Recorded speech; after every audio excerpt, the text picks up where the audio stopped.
berkaitan dengan geopolitik Arab, Palestin dan Israel, dan juga apakah hubungan Nusantara dengan Al-Aqsa.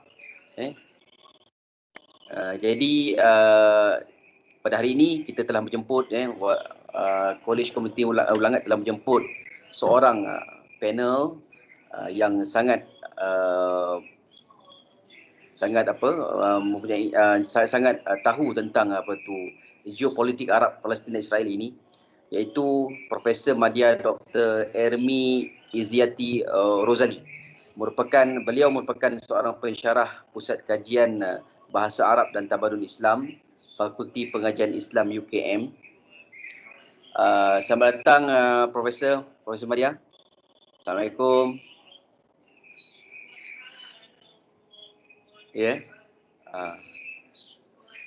Jadi Prof, saya juga merupakan alumni UKM. Saya juga UKM juga. And then Profesor Madya juga merupakan timbalan pengarah bahagian perancangan dan peningkatan kualiti Pusat Jaminan Kualiti UKM, dan mendapat pendidikan pertama di Ijazah Sarjana Muda Pengajian Arab dan Tamadun Islam UKM pada tahun 1999 di Fakulti Pengajian Islam. Saya tahun 2005, tapi di Jabatan Syariah lah. Kemudian Profesor Madya telah melanjutkan pengajian di peringkat Ijazah Sarjana juga di bidang pengajian Arab dan Tamadun Islam UKM pada tahun 2003. Kemudian melanjutkan pelajaran di peringkat ijazah Dr. Falsafah dalam bidang sejarah dan tamadun Islam di Universiti Malaya pada tahun 2010. Untuk pengetahuan tuan-tuan dan puan juga, Profesor Madya juga aktif dalam bidang penyelidikan dan pernah membentangkan beberapa kertas kerja di seminar-seminar yang berkaitan dan menerbitkan pelbagai karya ilmiah dalam bidang sejarah dan tamadun Islam ini. Jadi dalam aspek pentadbiran pula, Profesor Madya berpengalaman luas dalam menguruskan dan menyelaraskan program audit dan pembangunan program di UKM.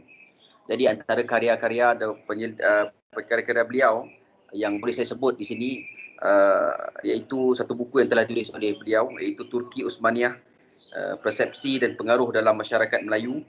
Kemudian satu lagi karya iaitu Perang Dunia Pertama, Deklarasi Belfast dan kesannya terhadap Palestin. Itu antara karya-karya beliau yang boleh kita baca, yang boleh kita dapatkan input. So hari ini nak katakan saya sendiri pun tak dah mempunyai ilmu yang luas atau input yang luas berkaitan dengan geopolitik dan sejarah Palestin dan sejarah Israel kan. So, jadi hari ini kita nak menjemputlah panel kita ini untuk nak mengupas dan memberikan kita sedikit input berkaitan dengan geopolitik Palestin dan Israel yang mungkin boleh menjadikan input kepada kita yang boleh kita buatkan kita memahami tentang apa yang berlaku di sana. Sebab kalau ikutkan serangan-serangan ini, peperangan ataupun yang telah dilakukan oleh Israel terhadap Palestin ini dah lama.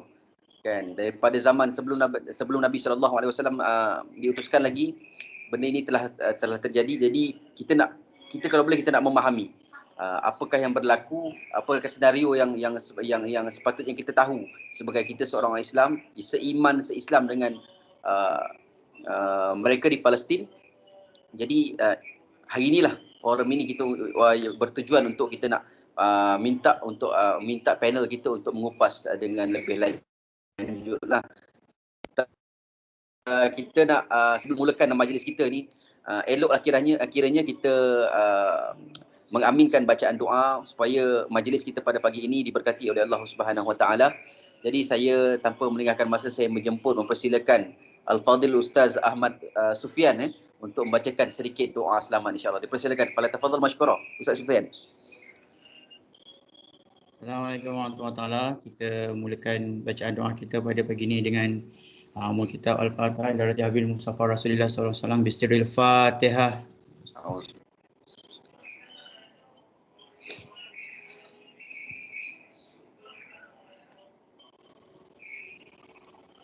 Bismillahirrahmanirrahim. Alhamdulillahirabbil wassalatu wassalamu ala asyrafil anbiya'i wal mursalin wa ala alihi washabihi ajmain. Allahumma inna nas'aluka salamatan fid din wa afiatan fil jasad wa ziyadatan fi ilmi wa barakatan fil rizqi wa tawbatan qabla al maut wa rahmatan indal maut wa rahmatan ba'dal maut. Ya Allah, kami merafakkan rasa kesyukuran kepadamu kerana telah mengizinkan kami untuk menganjurkan program pada hari ini. Semoga urusan perjalanan majlis kami ini dipermudahkan. Ya Zal Jalali wal Ikram.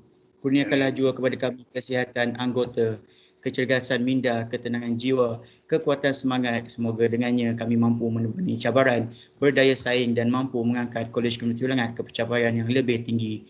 Justeru berkatilah dan rahmatilah perhimpunan kami pada hari ini. Rabbana hablana min azwajina wa zurriyatina qurratan a'yun waj'alna lil muttaqina imama. Rabbana atina fid dunya hasanah wa fil akhirati hasanah wa qina azabannar. Bi fadli subhanaka rabbil izzati amma yasifun. Wassalamu alal mursalin walhamdulillahi rabbil alamin. Taqabbalallahu minkum. Amin amin ya rabbal alamin. Terima kasih diucapkan kepada Fadlil Ustaz Sufian di atas bacaan doa sebentar tadi. Mudah-mudahan majlis kita diberkati oleh Allah Subhanahu Wa Taala pagi ini. Jadi rasanya kita punya Profesor Madia, Dr. Ermi sudah berada di talian kita kan? Ya Doktor?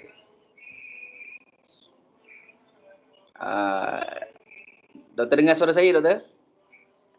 Dengar, Alhamdulillah. Jadi sehat Doktor? Sehat Alhamdulillah Okey, mikrofon unmute tadi. Okey, Syauqi boleh dengar suara saya? Okey, saya dengar. Alhamdulillah. Jadi Doktor apa khabar, sehat ya? Kaifaluka? Sihat, alhamdulillah. Alhamdulillah. Betul Doktor di Jabatan Bahasa Arab dan Tamadun Islam Fakulti Pengajian Islam FPI Ya, kita dah tukar kepada Pusat Kajian Bahasa Arab dan Tamadun Islam. Saya dulu di sana ambil maharat Doktor. Okey. Bersama dengan Ustaz Syukri dan sebagainya. Okay. Alhamdulillah. Alhamdulillah. Jadi hari ini kita nak kata hari ini program kita adalah Al-Aqsa in My Heart lah. Boleh juga kalau nak tukar sekali-kali kepada UKM in My Heart boleh juga. Boleh, insya-Allah. Okey. Allah Akbar. So jadi hari ini kita nak mempersilakan Profesor Madia Dr. Ermi untuk memberikan sedikit pengisian kepada kami lah. Kami ni, saya lah terutamanya orang yang jahil berkaitan dengan ilmu Palestin ni. Mungkin doktor dah banyak tak ada input kan, boleh share kepada kami lah. Dengan harapan maksudnya dengan harapan kita dapat memberikan penghayatan dalam kita nak mendukung ataupun memberikan support kepada saudara kita di Palestin di sana kan. Ada orang kadang-kadang dia tak tahu apa pun, dia tahu dia support je. Dia tengok orang sokong orang support save Palestin, dia pun sokong, tapi knowledge tak ada kan. So jadi kita sebagai umat Islam, orang yang beriman kepada Allah Taala, perlu kita tahu tentang sedikit sejarah berkaitan dengan Palestin dan juga peranan Israel sebelum ni daripada awal kewujudan Bani Israel ini sehinggalah sekarang. Mungkin dari sudut isu geopolitiknya juga kita perlu tahu supaya apa yang kita support ini ada dia punya nak kata platform ilmu yang kita pegang. Supaya kita tak adalah bila orang tanya kepada kita cakap kita tak ada benda yang kita tahulah tentang isu Palestin ini. Jadi saya nak mempersilakan Profesor Doktor untuk memberikan sedikit pengisian. Dipersilakan kepada tafadhal masykurah. Okey, sekali lagi Assalamualaikum warahmatullahi taala wabarakatuh dan selamat pagi semua ya. Saya harap suara saya boleh didengari. Dengar ya Ustaz Syauqi? Dengar, saya dengar. Boleh dengar ke? Boleh. Okey.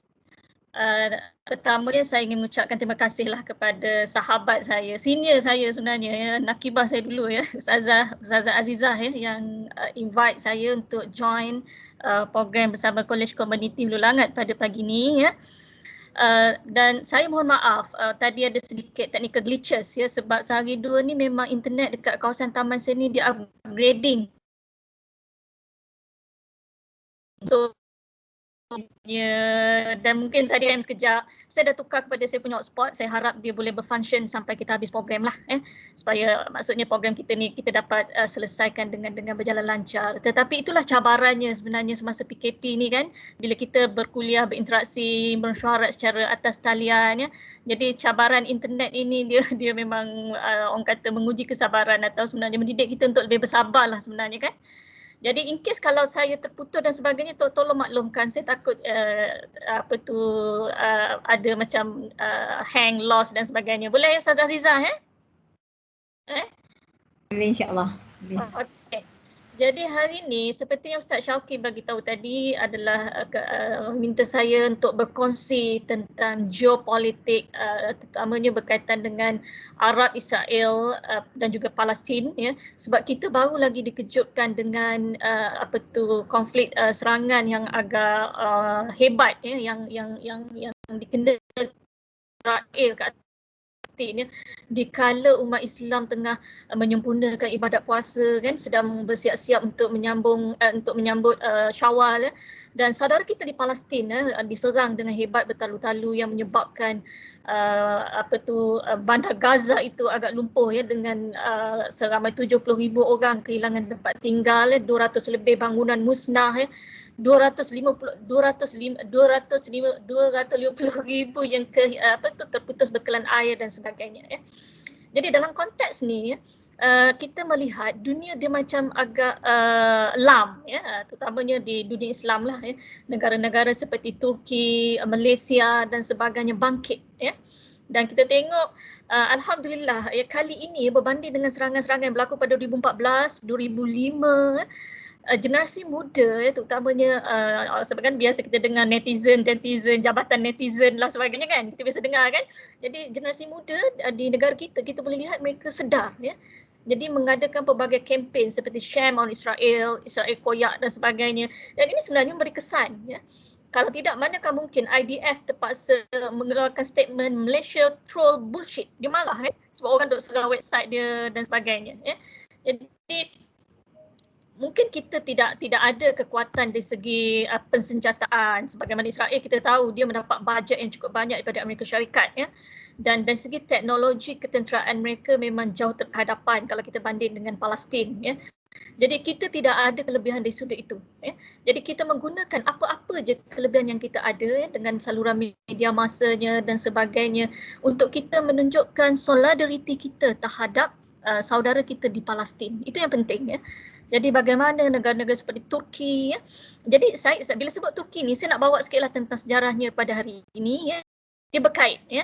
Jadi bagaimana Tayyip Erdogan begitu lantang menyuarakan isu Palestin ya, berbanding dengan negara-negara di Timur Tengah seperti Kuwait, UAE, Arab Saudi sendiri ya, Qatar, Bahrain dan sebagainya lebih agak orang kata, ada yang kata negara-negara di Timur Tengah itu macam istilahnya OIC je, hanya melihat ya, Mesir dan sebagainya, berbanding dengan negara yang di rantau lain yang lebih proaktif dalam isu ini ya. Dan ini sebenarnya dia berkait dengan sejarah ya. Saya akan tunjukkan pembentangan saya pada hari ini. Saya anggap pembentangan saya ni macam santai-santai je, boleh Ustaz Syauqi ya. Lebih kepada perkongsian ilmu ya. Lebih kepada macam mana saya dengan tapi kat sini semua pensyarah-pensyarah lah. Alhamdulillah ya, ada tu Nozi tu, saya nampak nama tu yang call saya sampai 5-6 kali tadi. Okey, maaf lah ya, ada technical glitches tadi. Jadi saya lebih melihat hari ini lebih kepada perkongsian secara santai lah ya. Kita tak nak begitu formal dan sebagainya ya. Okey, mungkin saya boleh share slide ya, sambil-sambil saya explain dan sebagainya ya. Saya mohon izin untuk share slide ya.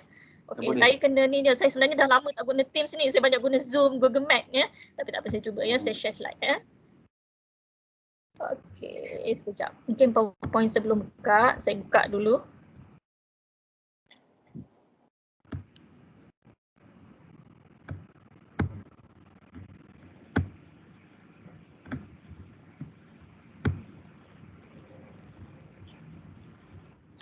Tengah loading.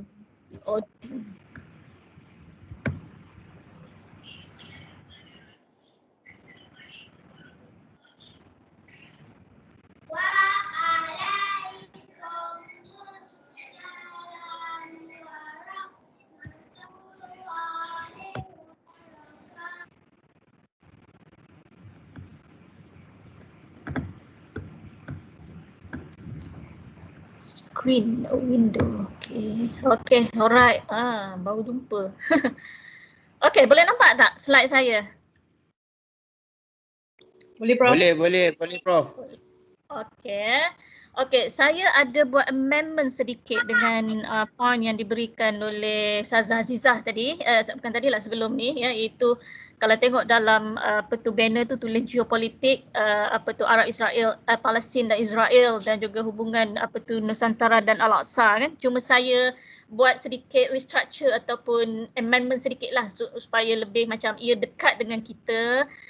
Dan juga apa yang saya bentangkan ini, saya mahu apa yang saya share dengan rakan-rakan di college community pada hari ini adalah berdasarkan fakta dan ya. Jadi kita tak mahu nak orang kata andaian, persepsi dan sebagainya. Dan sebahagian besar daripada slide saya ini adalah based on kajian saya masa PhD dahulu ya. Jadi saya extract balik untuk saya share dengan rakan-rakan di college community supaya kita boleh faham sebenarnya apa sejarahnya yang berlaku di Palestin, di Al-Aqsa, dan adakah kita sebenarnya ada kontak dengan mereka sebelum ini pada abad-abad terdahulu ya. Dan saya akan sentuh sikit bagaimana pada penghujung kurun ke-19 dan awal kurun ke-20 yang satu turning over ataupun satu pinpoint yang mencorakkan geopolitik ya, sebab kita nak faham tentang geopolitik itu sendiri ya. Okey, saya akan gerakkan slide saya. Okey, boleh nampak tak slide saya bergerak? Okey ke? Ada peta di sini. Boleh bagi respon ya? Ustaz, okey ke? Slide saya bergerak ke? Saya nampak yang first slide tu. Dia second slide tak nampak. Tak nampak. Masih tak berada nampak, pada slide yang pertama. Okey. Sorry, dia macam lambat sikit kan? Okey, saya cuma bawakan peta di sini kan, nampak the Ottoman, the expansion of the Ottoman Empire di sini. Nampak peta saya di sini ya? Boleh nampak ke? Boleh. Okey ya. Saya sebenarnya nak explain kat sini bahawa kita perlu faham itu konflik yang berlangsung sehingga ke hari ini ya. Dan juga apakah kita punya hubungan dengan Middle East ataupun Timur Tengah sebelum ini ya? Dan bagaimana dari segi hubungan itu berlaku dan untuk kita lebih memahami tentang konflik Israel Palestin pada hari ini. Saya nak bermula tentang kerajaan Uthmaniyah, tetapi saya tak akan orang kata go into details dan precise tentang tentang kerajaan ini sebab dia merupakan kerajaan yang besar dan hebat ya. Dan merupakan salah satunya kuasa Islam yang terlibat dalam Perang Dunia Pertama, dan kesan Perang Dunia Pertama itulah yang menentukan geopolitik dunia pada hari ini. Cuma saya perlu sentuh sikit tentang kerajaan ini supaya rakan-rakan di college community boleh faham the flow history tu. Orang kata dia punya rantaian sejarah ya. Jadi kerajaan Uthmaniyah ataupun yang sekarang adalah kerajaan Turki sekarang ni, dia sebenarnya merupakan empire yang cukup besar ya. Dan dia adalah kerajaan ataupun daulah yang mewarisi institusi khilafah bermula daripada zaman Khulafa Ar-Rashidin, kemudian kerajaan Banu Umayyah, kerajaan Abbasiyah kemudian kita ada kerajaan Umayyah di Andalus, di Spain, dan juga kerajaan Uthmaniyah ya. Jadi inilah kerajaan Uthmaniyah. Saya suka untuk tunjukkan tables ni, dia menerangkan bagaimana kerajaan itu diasaskan pada kurun ke-14, 1300 kurun ke-14. Kemudian dia yang paling penting saya nak tunjuk adalah yang berwarna hijau muda ni ya. Acquisition pada tahun 1912 hingga 19 kalau rakan-rakan boleh tengok di mana dari segi the influence ataupun pengaruh kerajaan Uthmaniyah ini telah melebar sehingga ke semenanjung tanah Arab. Yang ini saya nak tunjuk ni. Dan juga Afrika Utara. Saya tak sentuh Afrika Utara ni sebab di Afrika ni bukan skop untuk kita bincang hari ni. Saya cuma nak tunjuk bagaimana pengaruh kerajaan Uthmaniyah ini ataupun kuasa dari segi naungannya melebar ke dunia Arab pada abad ke-16 ya. Kalau tengok warna hijau ni ditulis acquisition 1512 hingga 1520 pada pemerintahan Sultan I pada ketika tu, ketika mengalahkan kerajaan Mamluk di Mesir ya. Kalau tengok di sini Cairo ni, Kahirah ataupun Mesir ya. Pada ketika inilah kerajaan Uthmaniyah menguasai dunia Arab dan menjadi pentadbir di Mekah dan Madinah. Ini penting untuk kita faham ya. Jadi bila kuasa yang mentadbir di Mekah dan Madinah, dia akan ada impact dengan masyarakat Islam yang lain. Sebab kita semua pada musim haji, kita pergi ke Mekah menunaikan ibadah haji. Ya. Jadi orang dulu-dulu dia pergi haji tak macam kita. Ya. Orang dulu-dulu dia pergi haji dalam tempoh yang lama. Ya. Nenek-nenek moyang dulu kita dulu pada awal abad ke-19, pada akhir abad ke-19, awal abad ke-20, mereka pergi kapal steam 3 bulan perjalanan untuk pergi, kemudian 3 bulan berada di Mekah menunaikan ibadah haji dan sempat berhalakah di sana dan 3 bulan balik, almost tahun untuk menunaikan ibadah haji. Dan dari situlah ada impact ataupun ada hubungan di antara orang Melayu dan juga pentadbir di Mekah dan juga di Madinah. Itu sebenarnya adalah point untuk saya highlightkan bagaimana kita nak kata adanya hubungan orang Melayu, hubungan kalau dulu ada istilah Bani Jawi dan sebagainya dengan Mekah, Madinah dan juga dalam konteks kita pada hari ini adalah Al-Aqsa. So dari situlah hubungannya untuk kita faham. Ya. Bagaimana satu ketika dulu orang Melayu dan tinggi kepada kerajaan Uthmaniyah ini. Ya. Jadi sampai sekarang lah kalau kita tengok tokoh-tokoh seperti Muhammad sampai ada drama bersiri yang ratusan episod di Netflix dan Astro, orang kita kenal ya. Jadi tokoh-tokoh hebat ni orang kita kenal ya. Bila sebut Muhammad Al-Fatih memang orang tahu dan sebagainya. Jadi masyarakat di alam Melayu telah menunjukkan penghargaan yang tinggi pada kuasa Islam ini, dan ini dalam karya-karya tradisional ya. Sampai khutbah Jumaat pun ada didoakan kerajaan Uthmaniyah ni. Kalau rakan-rakan di Politeknik boleh tahu tentang fakta ni, sebab saya memang mengkaji secara mendalam semasa kajian PhD saya. Ya. Hatta dalam khutbah Jumaat dan khutbah Hari Raya didoakan Sultan Abdul Hamid ya. Itu Sultan ataupun Khalifah Kerajaan Uthmaniyah. Walaupun orientalis barat seperti Sunak Hagonje dan sebagainya menyebut, walaupun orang Melayu ni tak tahu pun Istanbul tu kat mana, ya, tetapi mereka memandang tinggi.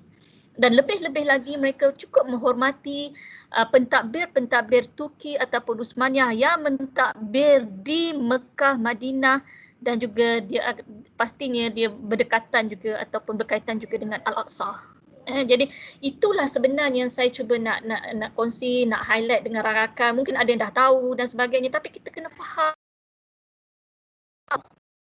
hubungan ataupun interaksi dunia Islam telah berlaku sekian lama. Bukan orang kata kita terpinggir daripada perkembangan di peringkat antarabangsa dan sebagainya. Jadi itu sahaja untuk saya explain kat peta ni. Walaupun sebenarnya dia banyak lagi penerangan, tetapi lebih kepada peta ni sebenarnya dia nak menunjukkan the expansion of Ottoman Empire, perkembangan kerajaan Uthmaniyah sehingga boleh kita lihat ya, berhadapan ataupun dia punya wilayah kekuasaan dia di Eropah Timur di sini, di negara-negara di Balkan di sini, sampai juga di Central Asia dan terpaksa maknanya bersaing dengan kerajaan Rusia pada ketika itu dan wilayah-wilayah di Central Asia seperti kalau kita biasa dengan Kazakhstan, Turkmenistan dan sebagainya, semuanya berada di dalam kekuasaan kerajaan ini ya. Okey. Saya rasa itu penerangan saya tentang peta tersebut. Kemudian saya pergi pada slide yang seterusnya ya. Mungkin lambat sikit bergerak kot ya. Dah boleh tengok ke slide, boleh nampak ke slide yang ketiga, iaitu hubungan Timur Tengah dan alam Melayu. Okey ke Ustaz Syauqi, boleh nampak ke slide yang ketiga? Okey dah sudah. Okey dah nampak. Okey. Okey, seperti yang bila saya dah cerita di mana dia bermula. Saya dah cerita tadi kan bermana dia bermula ya. Jadi dan seterusnya kita tengok hubungan itu semakin maksudnya semakin jelekit. Kalau di UKM biasa guna istilah jelekit, sederap dan sebagainya ya. Itulah sebenarnya senario ataupun sebelum kita dijajah oleh kuasa barat ya. Jadi hubungan di antara Timur Tengah dan alam Melayu ya, wujud adalah berdasarkan faktor keagamaan. Saya dah sebut tadi, kita setiap tahun pergi ke Mekah menunaikan ibadah haji, dan kita juga menggunakan peluang di situ untuk melakukan ziarah, umrah ya, ke tempat-tempat lain, Al-Aqsa terutamanya ya. Sebab saya nak kaitkan dengan poin yang Ustazah Azizah bagi sebelum ni ya. Okey, Kerajaan ibadat haji di Mekah merapat hubungan di antara dua rantau ini, ya, dan interaksi antara masyarakat Melayu dan pentadbir Uthmaniyah di Mekah dan Madinah berlaku setelah dunia Arab, ya, dikuasai oleh kerajaan tersebut setelah mengalahkan Mamluk di Mesir pada 1517. Ya. Ini yang saya tunjuk kat peta tadi yang warna hijau apple tadi. Ya. Ini adalah poinnya. Ya. Apabila Sultan Salim I, ya, mengalahkan Mamluk di Mesir, jadi dunia Arab dikuasai oleh orang Uthmaniyah. Dan itulah sebenarnya yang men-trigger kepada bagaimana nanti saya akan tunjuk konflik Perang Dunia Pertama akan memberi kesan, ya. Sebab bila orang Turki dia mentadbir Mekah dan Madinah, orang Arab dia tak boleh sepenuhnya menerima pentadbiran Turki. Ya. Agak-agaknya kenapa Ustaz Syauqi dia tak boleh menerima sepenuhnya? Pandang Ustaz lah, agak-agaknya apa agaknya? Sebab apa? Ya? Adakah mereka dah kalah ke apa ke? Ya? Sebab faktor ataupun semangat asabiyah orang Arab tu tinggi. Betul. Ya? Yes, betul Sasa. Dan dia menganggap bahawa al-a'immah min Quraisy, ya, kepimpinan itu adalah di tangan orang Quraisy, bukannya orang yang non Quraisy, non Arab, Turki ke Kurdi ke, ya, ataupun orang di Asia Tengah tadi, Central Asia dan sebagainya. Jadi mereka tidak menerima kepimpinan Uthmaniyah. Sehinggalah kepada Perang Dunia Pertama berlaku, pada ketika itulah British menggunakan jarumnya mencucuk pemimpin-pemimpin dunia Arab, Sharif Hussein, ya, kemudiannya keluarga Ibn Saud, ya, keluarga Ibn Saud ni bagaimana mereka mempunyai hubungan rapat dengan British, ya, dan menyebabkan Uthmaniyah kalah dalam Perang Dunia Pertama dan dia hilang total. Saya tunjuk warna hijau tadi kan, semuanya hilang. Dan dibahagikan kepada kuasa-kuasa barat, dan akhirnya British merestui Palestin menjadi national home kepada orang Yahudi. Itulah dia punya the flow of history yang kita kena faham. Dan selain pada itu kita lihat juga kewujudan tokoh-tokoh ulama yang di mana kebanyakan mereka berasal daripada alam Melayu, menarik minat umat Islam khususnya di rantau ini, di Nusantara ini, untuk pergi ke Timur Tengah untuk menuntut ilmu. Ini memang saya rasa rakan-rakan di college community mungkin dah faham, dah arif, dah maklum sangat, ya, bagaimana Masjidil Haram dan juga Universiti Azhar itu menjadi pusat intelektual yang mendapat daya tarikan yang cukup tinggi daripada masyarakat Islam di seluruh dunia, termasuklah di rantau kita di Nusantara, dan lahir ulama-ulama yang hebat, ya, yang mendapat pendidikan daripada sana. Okey, lulusan daripada Masjidil Haram ini memainkan peranan penting untuk pengetahuan, intelektual, dan dibekat juga dengan industri pencetakan kitab-kitab Jawi di sana, di Mekah dan Madinah, ya. Dan sesuatu yang menarik juga untuk saya highlightkan di sini, bagaimana orang di Nusantara ini telah diberikan satu pengiktirafan yang cukup tinggi, ya. Sultan Abdul Hamid II Kerajaan Uthmaniyah telah melantik, ya, Syekh Wan Ahmad bin Muhammad Zain Al-Fatani sebagai pengurus pusat percetakan di Mekah, ya, sampai satu tahap itu, ya. Jadi bila orang Melayu ni diiktiraf, menunjukkan kita juga hebat, ya. Jadi apa kaitan dengan Nusantara? Jadi pusat-pusat percetakan kitab-kitab Jawi di Timur Tengah ini turut mencetak buku-buku yang menjadi teks di pondok-pondok di Nusantara. Sama ada pondok di Patani, pondok-pondok pesantren atau perangkan di Sumatera, di Jawa, ataupun pondok-pondok di Kelantan, Terengganu dan juga Kedah. So di situ ada hubungan tu, dia punya orang kata intact itu ada, ya. Dan selain pada itu, ulama Melayu juga mengajar di Masjidil Haram seperti Syekh Muhammad Arsyad Al-Banjari, yang ini berasal daripada Banjar, Syekh Nawawi Al-Bantani, ada kata Al-Bantani, ada kata Al-Bantani sebab dia berasal daripada Banten, Kepulauan Sumatera, Syekh Abdul Latif Al-Minangkabawi dan juga Syekh Muhammad Zain Al-Ani, dan juga tokoh-tokoh lain, tokoh daripada negara kita pun untuk kenali, ya. Saya rasa semua orang kenal ini, Hamka sendiri dan Haji Sulong daripada Kemboja, bukan tokoh-tokoh yang cukup hebat, yang mereka mendapat pendidikan di Timur Tengah, dan bila mereka balik, mereka memainkan peranan untuk menyeru masyarakat Melayu supaya bangkit dan menentang penjajah. Okey, kemudian saya pergi pada slide seterusnya, ya. Dan saya nak simpulkan berdasarkan 3 slide saya tadi bagaimana orientalis barat turut mengakui walaupun orientalis ni mereka kerja mereka adalah mengkaji tentang Islam, kemudian mencari kelemahan dan sebagainya, dan itu juga digunakan untuk orang kata untuk memberi input kepada kolonis ataupun pegawai-pegawai kolonial supaya dia faham budaya akar umbi masyarakat Melayu, dan bila dah faham itu, benda itulah dimasukkan dalam tabir urus mereka dan menyebabkan mereka boleh belajar dalam tempoh yang panjang.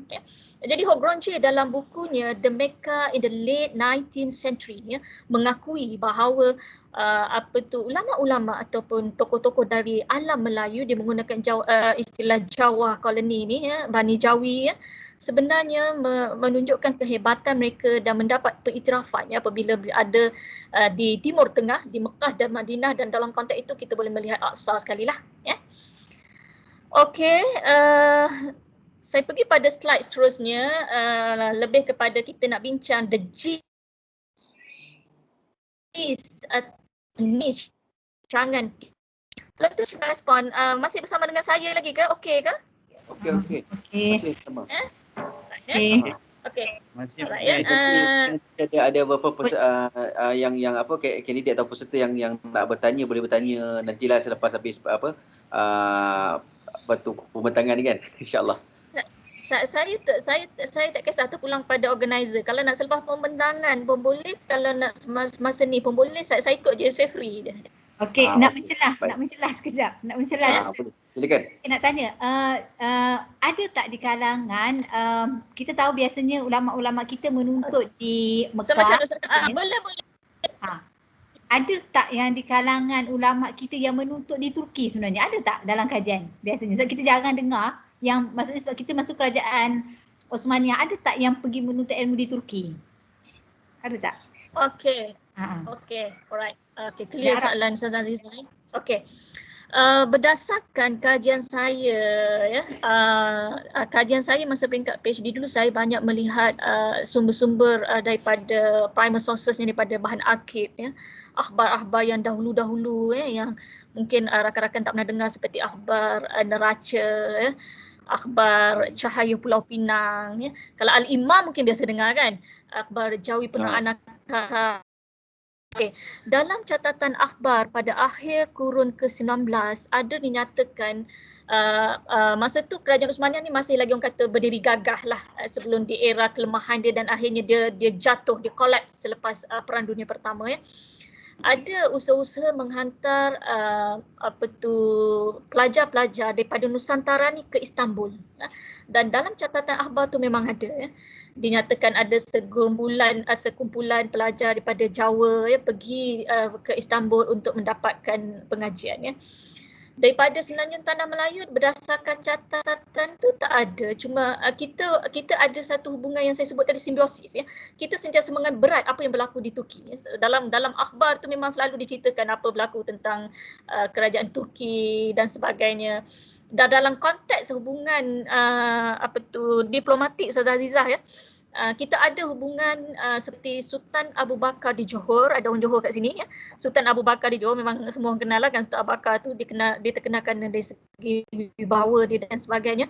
Sultan Abu Bakar pergi melakukan lawatan ke Istanbul, lawatan diplomatik bertemu dengan Sultan Abdul Hamid II dan dia ada hubungan rapat Dan Sultan Abdul Hamid II telah memberi, istilah ni sebenarnya macam agak tidak manis sedikit lah, mengurniakan wanita. Bukan, saya tahu dia agak sensitif, tapi itulah faktanya. Telah mengurniakan beberapa orang wanita kepada Sultan Abu Bakar dalam 2-3 orang macam tu. Sebagai, bukanlah nak kata wanita ni sebagai hadiah, tidak, itu adalah simboliknya hubungan pada ketika itu Saya terpaksa sebut walaupun benda ni agak sensitif Dan daripada wanita yang dibawa balik oleh Sultan Abu Bakar itu ada yang dijadikan permaisuri seorangnya adalah Sultanah Khadijah. Oh. Dan seorang lagi ada seorang perempuan yang bernama Ruqayyah Hanim, seorang yang cantik jelita, dan saya nak ringkaskan dia ada berkahwin beberapa kali lah sebab ada suami dia meninggal dan sebagainya.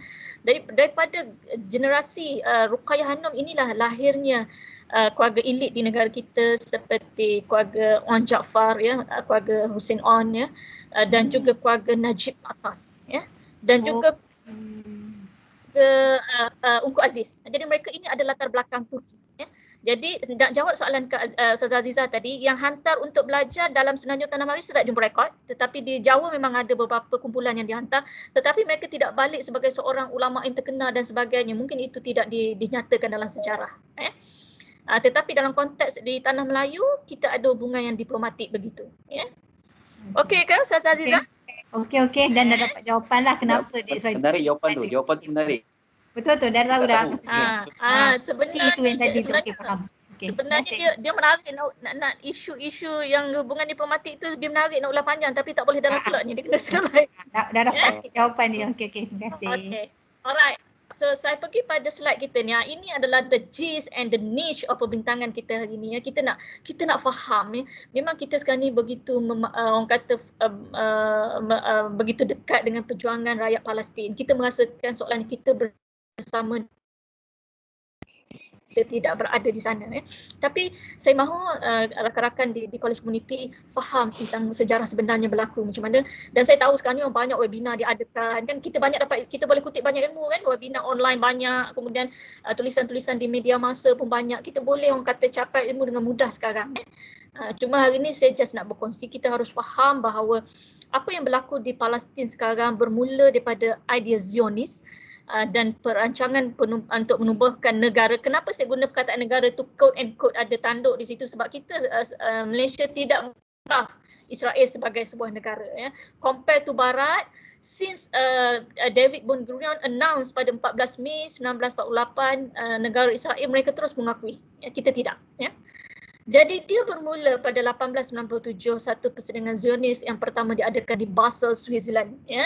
Persidangan ini dipengusikan oleh seorang wartawan, Herzl, Theodor Herzl, dan tulisannya Dear Junstad, di mana dalam tulisan tersebut memperkembangkan idea untuk menubuhkan negara untuk orang Yahudi. Dan daripada persidangan itulah antara resolusinya mereka bersetuju untuk menubuhkan the World Zionist Organizations. Jadi kita kena faham mereka bermula dengan persidangan, kemudian ada organisasi yang ditubuhkan secara begitu berstruktur. Sebab tu tempoh dia cepat bila dia dah berpindah secara mass, secara beramai-ramai ke Palestin tu, dalam tempoh beberapa tahun mereka dah boleh membangun dengan begitu cepat. Jadi daripada awal lagi mereka telah menubuhkan satu status struktur yang jelas. Dan di antara matlamat mereka pada ketika itu adalah, ini saya nak baca sikit, Zionism seeks for the Jewish people a publicly recognized, legally secured homeland in Palestine. So inilah resolusi dalam persidangan ini, dan dengan rasminya World Zionist Organization ditubuhkan. Dan daripada inilah mereka mendapat restu dan juga bantuan daripada British. Jadi kita kena faham di mana dia bermula sebenarnya. Kemudian saya pergi pada slide seterusnya. Saya ada sebut tadi bagaimana kerajaan satu-satunya kerajaan Islam yang terlibat dalam Perang Dunia Pertama. Perang Dunia Pertama ni rakan-rakan dia bermula daripada 1914 sehingga 1918, 4 tahun.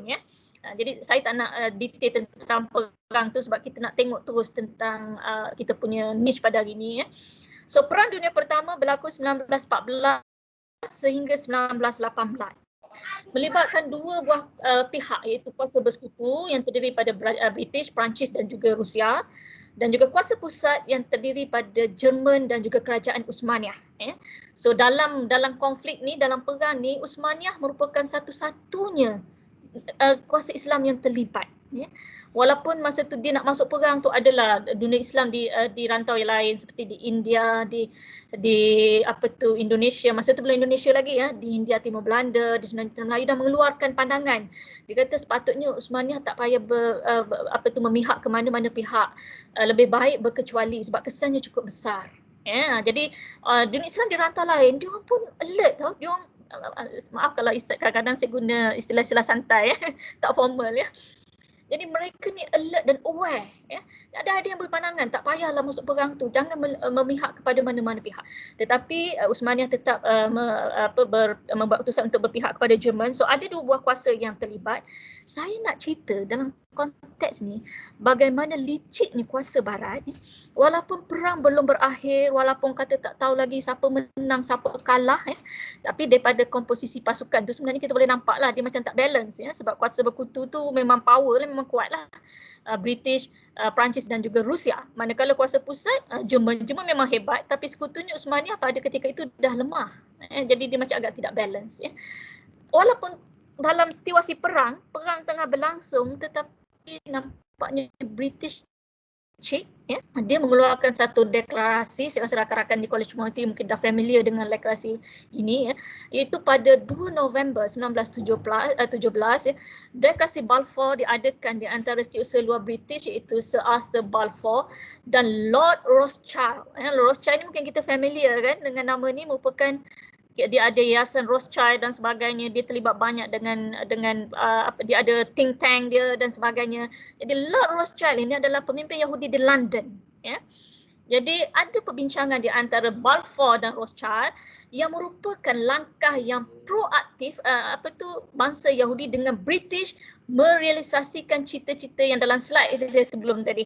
Yang saya dah sebut kan, resolusi dalam persidangan di Basel tu. Jadi benda tu dia gap tak berapa tahun je. Persidangan tu 1897 ya, dah nak masuk kurun ke-20 pun. Pada 1917 dan sekitar 20 tahun lepas tu ya. Jadi dalam declaration ni ya, dinyatakan dengan jelas menjanjikan national home ya. National home istilah dia ya. So saya masa saya mengajar dalam kelas saya tanya student saya, apa national home? Ada, dia kata rumah kebangsaan. Rumah kebangsaan lah doktor, di istilah diterjemah sebiji-sebiji ya. Home, rumah, national kebangsaan. Kita kena terjemah dengan lebih jelas. National home adalah tanah air. Ya. So dalam deklarasi ini menjanjikan tanah air kepada orang Yahudi. Ya. Dan British membantu menjadikan Palestin sebagai tanah air bagi bangsa Yahudi. Ya. Dan persetujuan di antara Balfour dan Rothschild ni, dia tak tanya pun orang Palestin ya. Dia buat perjanjian dan sebagainya, dia tak tanya pandangan pun masyarakat tempatan. Dan itulah kelicikan barat. Mana-mana perjanjian ya. Kalau kita tengok kan yang dekat dengan kita kan, perjanjian Inggeris Belanda pada 1824 yang membahagikan Singapura ke atas milik British, Singapura ke bawah milik Belanda. Perjanjian di antara mereka, tapi mereka tidak memanggil pemimpin Melayu tak setuju. Begitu juga dengan perjanjian Bangkok 1909 ya. Saudara kita di Selatan Patani yang diserahkan kepada Thailand ataupun Siam. British berbincang Siamnya, dia tak tanya orang di Patani itu setuju tak setuju. Jadi dia analogi atau modus operandi yang sama dalam konteks itulah orang kata kelicikan strategi ataupun modus operandi barat terutamanya British ya. Jadi persetujuan ini dibuat tanpa mengambil kira pandangan dan nasib rakyat Palestin ya. Dan kesannya rakyat Palestin diusir dari tanah air mereka ya, dan memberi ruang kepada pendatang Yahudi ya. Jadi saya bawakan ini adalah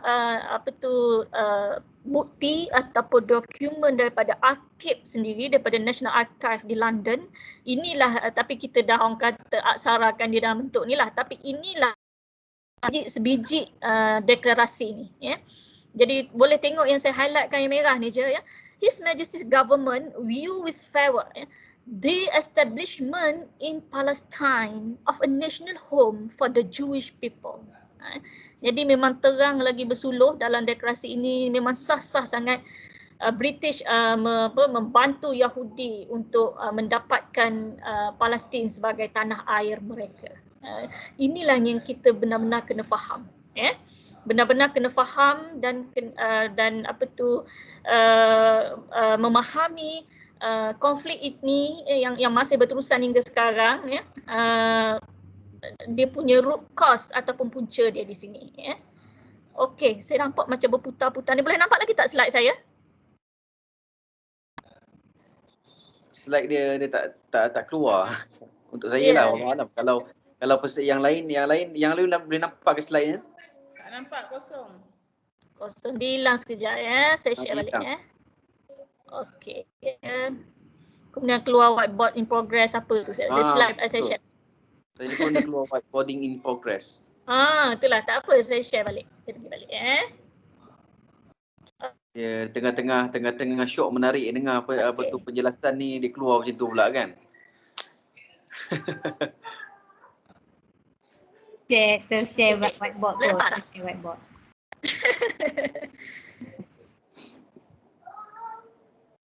Okey, boleh nampak tak? Belum lagi. Okey, nampak. Nampak Ada peta di sini, boleh nampak? Nampak. Okey. Okey. Okey, sebelum Balfour tu kita orang kata undur balik, ghostan balik. Saya nak cerita supaya rakan-rakan di komuniti ni faham dia punya isu tu macam mana ya. Saya nak cerita bagaimana semasa perang masih berlangsung tu dia orang dah sibuk ya. Askar-askar dia suruh berperang ya. Dia punya pegawai-pegawai dia ilik-ilik dia duk sibuk buat perbincangan. Itulah analogi yang mungkin sesuai ya. Askar pergi perang, dia punya ketua dia, pemimpin dia, pegawai pentadbir dia sibuk dengan pelbagai perbincangan dan perjanjian ya. Jadi sebelum Balfour 1917 ya, pada 1916 masa tu masih lagi perang sebab perang mula 1914, mereka telah pun menandatangani satu perjanjian dinamakan Perjanjian Sykes-Picot ya, Sykes-Picot ya. Sempena nama pemimpin dia Sykes-Picot ya. Pada 1916 ya. Jadi nak ceritanya kuasa barat ni begitu orang kata yakin ya, mereka yakin mereka akan menang ya, mereka yakin akan menang. Jadi dia kata sebelum menang ni elok kita plan awal-awal lagi. Kita plan awal-awal. Lepas menang nanti macam mana? Ya, kita plan awal-awal. So dibuat perjanjian Sykes-Picot pada 1916 sebelum deklarasi Balfour di antara British, Perancis dan juga Rusia pada peringkat awal ya. Tetapi Rusia pada ketika itu dia terpaksa balik ke dia punya ibu negeri dia, ya Allah ya Tuhanku. Sebab ada revolusi Bolshevik di Rusia ya, jadi dia terpaksa menguruskan dia punya internal problem, dia balik ya. Jadi dia banyak tak terlibat dalam perjanjian ni. Jadi perjanjian ini sebenarnya secara unilateral ya diputuskan oleh British dan juga Perancis ya. Saya nak terang kat sini untuk makluman rakan-rakan di College Community bagaimana British dan juga Perancis dia membahagi-bahagikan wilayah di Timur Tengah ini di bawah kuasa mereka ataupun di bawah pengaruh mereka. Ini yang penting ya.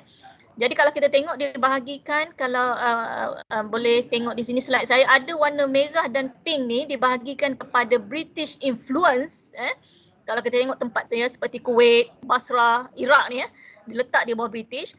Kemudian yang ini di Amman, di Jordan juga diletakkan di bawah British ya.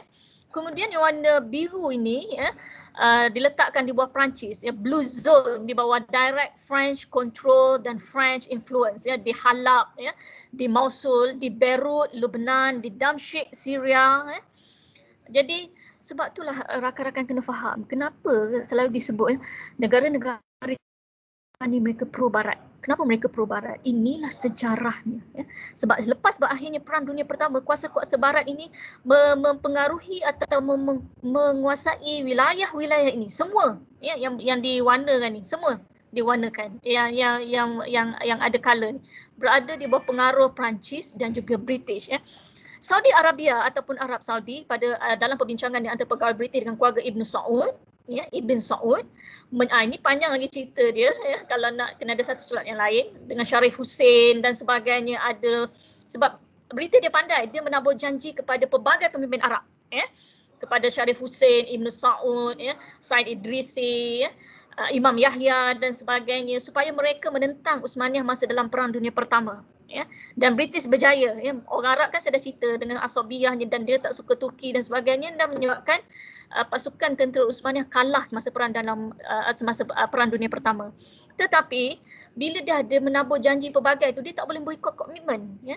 Jadi Arab Saudi ataupun Hijaz diberikan kepada keluarga Ibn Saud dan sekaranglah munculnya Saudi Arabia ataupun Arab Saudi. Itulah sejarahnya ya, kalau rakan-rakan nak faham. Cuma yang menarik saya nak cerita kat sini, kenapa warna purple ni dia tak kata bahawa British, dia tak kata bahawa Perancis, dia letak dalam zon berkecuali ya. Istilah dia allied condominium, bukan kondominium rumah-rumah ya, rakan-rakan ya, tapi itulah istilahnya, allied condominium ya. Dia tak kata bahawa French influence atau French control, dia tak kata bahawa British influence dan British control. Ini adalah strategi British ya. Sebab itu selepas perjanjian Picot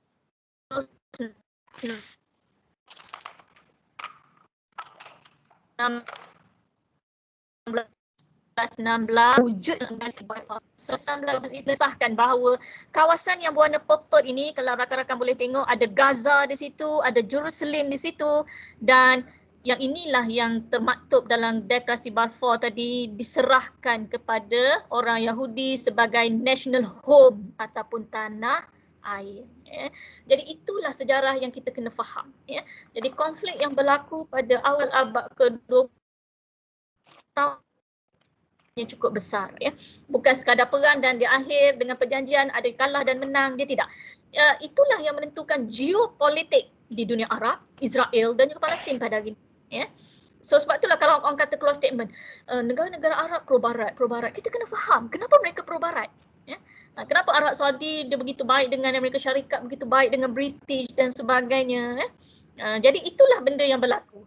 Jadi rakan-rakan kena faham itulah sejarah yang berlaku ya.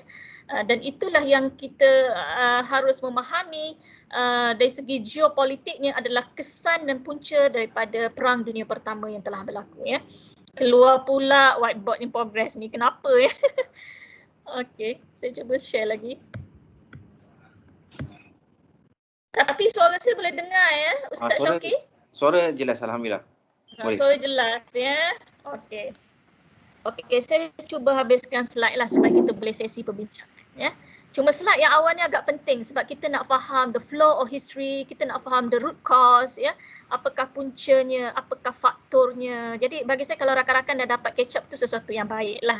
Mungkin dia dah tahu dan sebagainya tapi just perkongsian ya. Okey, boleh keluar ke slide saya? Okey, dah keluar dah. Ongoing. Okay, ya.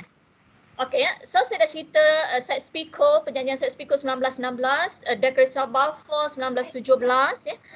Kemudian akhirnya Perang Dunia Pertama itu berakhir pada 1918. Ya, kita nak short sikit dia punya the history of perang tu. So Perang Dunia Pertama itu berakhir pada 1918 ya.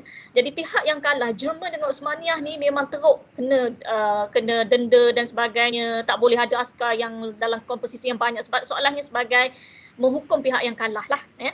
Dan yang lebih penting saya nak cerita bahawa dari segi bagaimana Osmaniyah tadi yang saya dah bawa peta yang awal tadi kan, saya tunjuk bagaimana Sultan Salim berjaya menguasai dunia Arab pada abad ke-16 dan pada abad ke-20 bila berakhirnya perang itu bagaimana Osmaniyah terlepas kekuasaan wilayahnya ya, yang dibahagi-bahagikan. Kita dah tengok tadi kan, saya dah jelaskan dalam peta perjanjian Sykes-Picot, itulah yang dilaksanakan selepas perang ya. Jadi untuk perancangan semasa perang itulah yang diimplement selepas perang. Ya, itulah yang diimplementasikan. Ya. Jadi bagaimana tengah perang tu askar saya bawa berperang, pemimpin-pemimpin ni dia dah plan awal-awal. Dia tak tunggu dah, dia dah buat dah. Ya. So saya masuk kepada ini yang penting ya, untuk kita faham mandat British di Palestin. Ya. Jadi saya dah tunjuk tadi peta, saya dah tunjuk deklarasi Balfour. Ya. Jadi bila perang berakhir maka Palestin diletakkan di bawah kuasa mandat. Ya. Jadi istilah the Palestine mandate for Palestine ataupun British mandate of Palestine, itu istilahnya ya. Jadi rakan-rakan kalau nak lebih detail mungkin boleh Google nanti nak faham lagi tentang tu. Saya cuma nak terangkan bahawa mandat diberikan adalah untuk meneruskan dan mengesahkan kuasa oleh British sejak berlangsungnya Perang Dunia Pertama untuk mentadbir Palestin ya. Jadi kejayaan British ya, menewaskan pasukan Daulah Osmaniyah pada 1917 yang membawa kepada penguasaan ke atas Palestin dan Syria, dan wilayah ini ditadbir oleh British walaupun berakhirnya perang. Ya. British juga mendapat kuasa mandat ke atas Iraq, Transjordan ya. Manakala Perancis diberikan mandat ke atas Syria. Ini benda yang sama dalam peta yang saya tunjuk tadi yang ada colour pink, colour biru, benda yang sama. Maknanya lepas perang diimplement benda yang sama. Ya. Ini gambar bagaimana pasukan British di bawah pimpinan General Edmund Allenby ya, ini gambar yang cukup historical, ya, menguasai Jerusalem pada 1917. Ya, gambar yang cukup historical dan cukup intact lah dengan kita, ya, kesannya ke atas dunia Islam, terutamanya saudara-saudara kita di Al-Aqsa.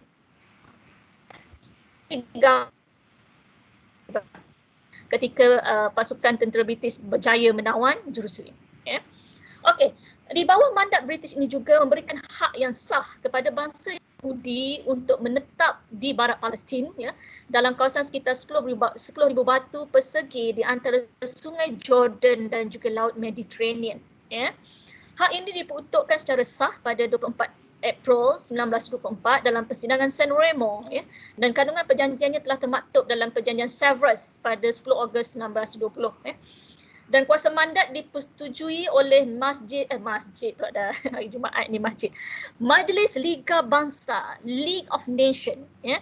Kalau rakan-rakan nak lebih faham, sebelum PBB dia berasal daripada League of Nations, ya. Daripada League of Nations inilah akhirnya berkembang menjadi PBB pada hari ini, ya. Dan pada ketika tu terdiri pada 51 buah negara pada 1924 lah, ya. Dan mandat British ini direstui oleh League of Nations. Ya, jadi kita kena faham. So dalam tempoh 1920 hingga 1948 dikenali sebagai British Mandate ke atas Palestin. Ya. Jadi point ni benar-benar penting. Slide saya ni yang ni memang benar-benar penting supaya rakan-rakan boleh nampak. So selepas perang, Palestin diletakkan di bawah yang diberikan mandat itu adalah British. Ya. Dan dalam ada tulisan-tulisan lain mentakrifkan kuasa mandat ini adalah apabila penduduk di suatu kawasan itu dia tidak mampu mentadbir. Itu adalah persepsi inilah.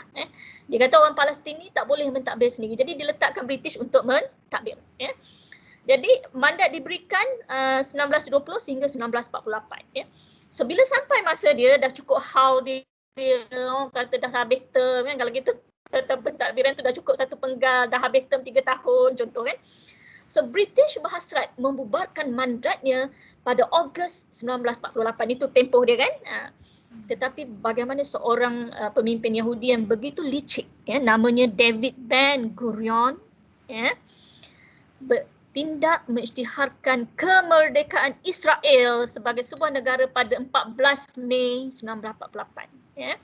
Jadi kalau rakan-rakan nampak, sebelum British betul-betul habis dia punya mandat dia tu, David Ben Gurion dah istihar Israel sebagai sebuah negara. Nampak tak kelicikan ini? Dan pengisytiharan Israel ini mendapat sokongan daripada Rusia, Amerika, tetapi dibantah oleh kebanyakan negara Arab. Jadi inilah yang peristiwa penting yang kita kena faham. Dia macam ni, kalau analogi yang mudah lah kan, ke zaman kita budak-budak kan. Kalau kita nak satu tempat kan, aku tok dulu. Kan kalau kita pergi dulu lah kan Kak Zizah kan, masa kita dekat universiti semua lagi program, tolong tandakan tempat aku, tunjuk tempat aku. Lebih kurang macam itulah maksudnya yang David Ben Gurion ni. Ya, jadi belum betul-betul habis tempoh mandat tu, dia dah isytihar dulu negara Israel pada 14 Mei 1948. Dan daripada situlah rentetannya kepada peristiwa Nakbahnya dan sebagainya, yang mungkin informasi tu banyak rakan-rakan boleh dah tahu dan sebagainya. Okey, itu sebenarnya satu perkara yang cukup penting kita kena faham. Okey, slide saya boleh nampak ke Ustaz Syafiq? Ya nampak. Okey. So inilah David Ben Gurion. Walaupun kita tak suka, walaupun kita rasa dia seorang yang teruk, dahsyat, tapi kita kena tahu lagi dari segi latar belakang dia. Ya. Walaupun bagaimana kita benci dan sebagainya, kita kena tahu inilah orangnya yang menghancurkan. Inilah orang yang sebenarnya yang menjadikan penderitaan rakyat Palestin pada hari ini. Ya. Jadi dia berasal daripada Poland. Ya. Berhijrah ke Palestin pada 1906, ya, awal abad ke-20, yang ketika itu Palestin berada di bawah kerajaan Utsmaniyah, yang saya dah terang dalam slide awal-awal tadi kan. Itu yang saya mulakan dulu sebab kita nak faham dulu ya dari segi sejarahnya ya. Memulakan usaha untuk penubuhan sebuah negara kaum Yahudi seperti yang termaktub dalam kitab Yahudi. So dia ni orang yang kata religious lah dalam agama dia. So dia dah nampak dah dia nak buat apa berdasarkan apa dalam kitab dia. Ya. Pada 14 Mei 1948 mengisytiharkan penubuhan negara Israel. Ya, beliau juga merupakan pengasas dan Perdana Menteri Israel yang pertama. Okey.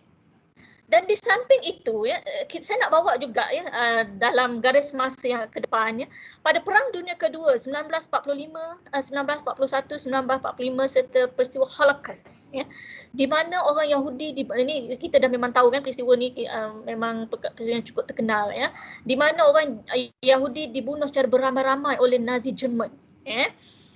Dan kuasa barat dirasa bersalah atas pembunuhan tersebut ya. Rasa bersalah dan ingin menembuskan kekesalan mereka dengan merealisasikan penubuhan negara Israel pada 1948. Ini adalah trigger kepada penubuhan negara Israel.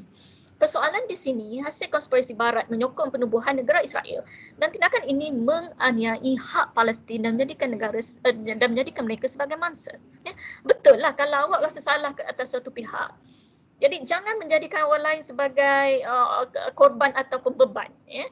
Rasa bersalah terhadap peristiwa Holocaust yang berlaku di Jerman. Tapi kenapa kenapa Palestin yang dijadikan soalannya untuk menebus kesalahan itu?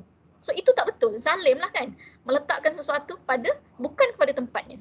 Jadi peristiwa Holocaust di Jerman tu tak ada kaitan pun dengan bumi Palestin ni. Tetapi kenapa mereka menjadikan itu sebagai alasan untuk mendirikan negara Yahudi di Palestin. Jadi itu konspirasi, itu taktik, itu kelicikan barat ya.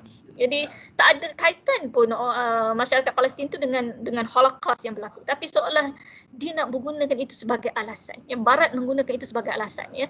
Rasa bersalah, nak tebus kesalahan dan sebagainya. Tapi kenapa mereka mengambil rakyat Palestin ya. Jadi itu kita kena fahamlah. So ini adalah peta tentang Palestine under the British Mandate tadi ya. Okey, setelah negara Israel ditubuhkan pada 1948 ya, beberapa siri perang ya, perang Arab Israel berlaku ya. Pada tahun pengisytiharan lagi ya, oleh David Ben Gurion pada 1998 tu negara Arab melancarkan perang ya, menentang penubuhan negara Israel ya. Gabungan negara Arab yang tidak bersedia kemudian mudah dikalahkan oleh Israel ya. Pada 1948. Kemudian pada Perang Sinai 1956, ya, gabungan Perancis, British dan Israel, Mesir kalah teruk dan sebenarnya Sinai ditawan. Ya.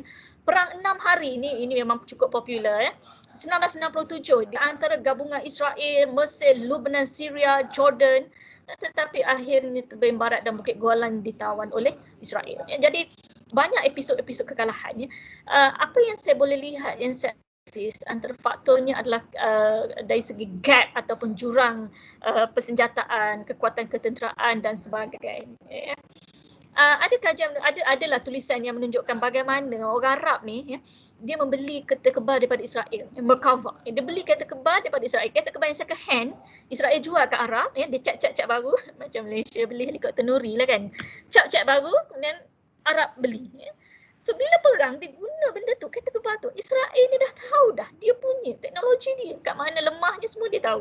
So itu antara benda-benda yang disadvantage ya, buatkan kalah lah dalam perang. Kemudian pengkhianatan dan penganiayaan ke atas rakyat Palestin ya. Peristiwa September Hitam 1970, 10,000 rakyat Palestin dibunuh di Jordan ya.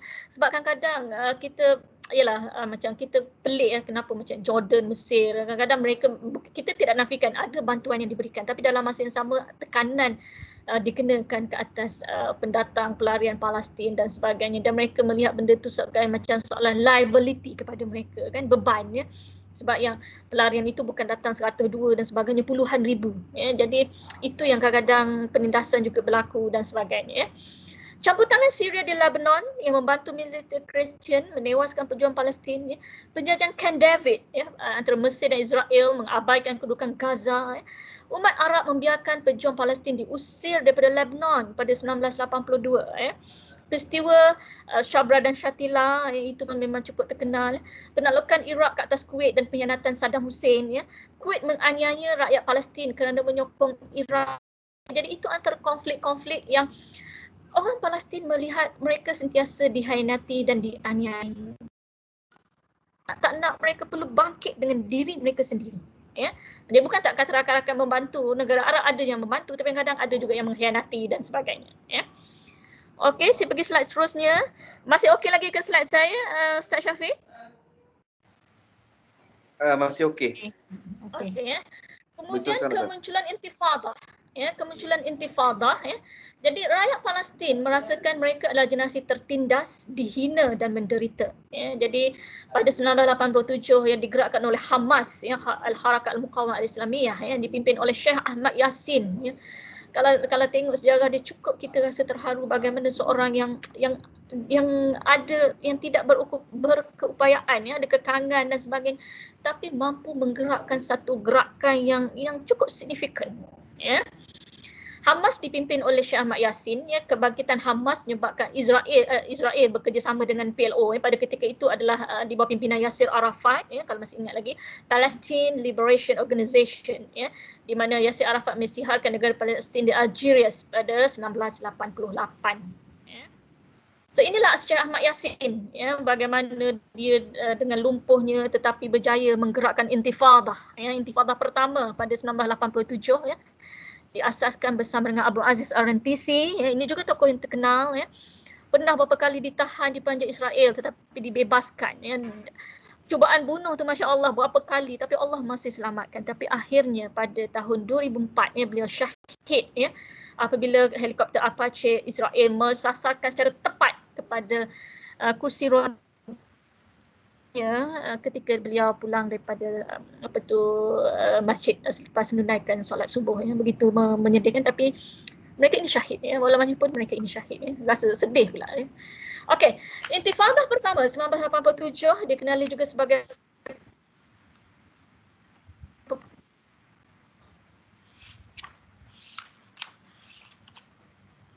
perangan pisau dan perang 1994, ya, di mana 29 jemaah yang solat subuh terbunuh. Sejak peristiwa itu, rakyat Palestin menggunakan cara pendekatan baru, iaitu pengebom berani mati untuk menimpakan kematian dan kesengsaraan kepada Yahudi, ya.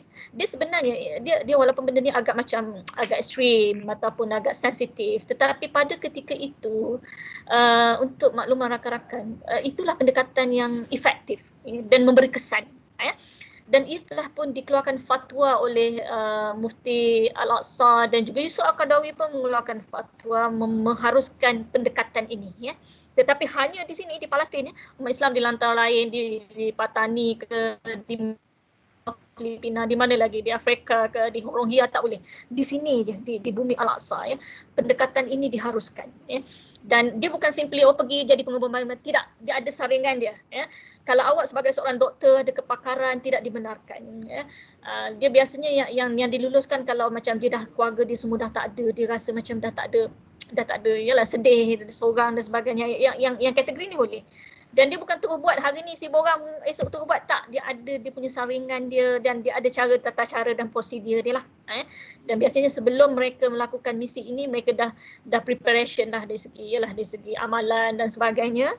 Dan sasaran yang dikenakan ada di tempat-tempat awam dan dia berkesan, ya.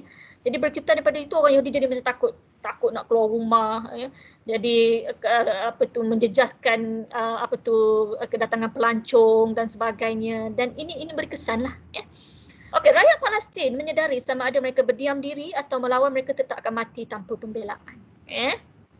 Okey, apakah tuntutan rakyat Palestin? Ya, ini tuntutan dia yang kita kena bantu, ya. Sebab Ustaz Azizah cakap apa yang perlu kita buat, ya. Ini kita kena faham apakah tuntutan rakyat Palestin, ya.